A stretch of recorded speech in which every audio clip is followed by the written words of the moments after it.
Ja tervetuloa Lemwoodiin!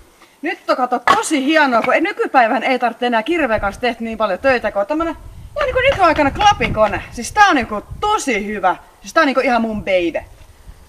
Tässä tämmönen, mä en tiedä, tää irtos eilen tosta toi yhtäkkiä, mutta kyllä tässä on toistaiseksi vielä pysynyt, ettei sen kanssa tullut suurempia ongelmia. Ja sitten vielä mun täytyy sanoa, että tää on todella niinku monipuolinen vekotin. No nyt sit kato, kun tulee toi syksy tossa, niin meillä on täällä tämmönen ämpäri. Ja sinne valuu öljyt tuolta koneesta ja me saadaan sitten hieno pihatulli siitä tehtyä tosiaan tonne sikko. Se on niinku siis täynnä sitä öljyä tietysti. Ja mä näin tämän pienen testingin tästä. Otetaan puita. Siinä on aika iso pinokin tullut jo ja otetaan tollain pois tosta. Sitten se vaan asetetaan niinku tähän. Ei kannata kauheasti sormia pistää niinku tän väliin, koska tän laittaa sormen, niin siinä voi käydä vähän huonosti, että sitten ei muuten enää klapea tehdäkään vähän aikaa.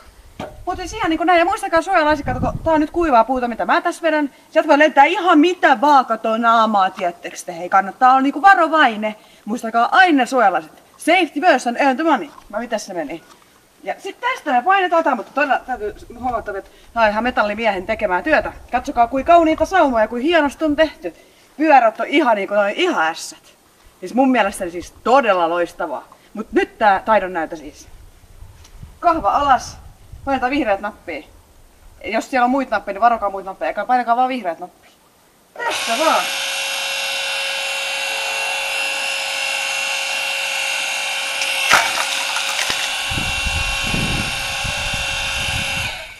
Ja näin, kato, kyllä leikkaa, kyllä toimii meinaa. Sitten tässä kannattaa pistää hiukan pienemmäksi vielä, kun jos rupeaa saunapesää lykkäämään, niin se voi tosiaan, jos on liian pitkä puu esimerkiksi, niin kannattaa sit palotella se puu, ettei tarvitse niinku silloin kun pesä palaa siellä, niin lykät sitä puut niinku pikkuhiljaa sinne, että se on aika nitkeä tuolla. Kattokaa nyt, että näin hieno vehje.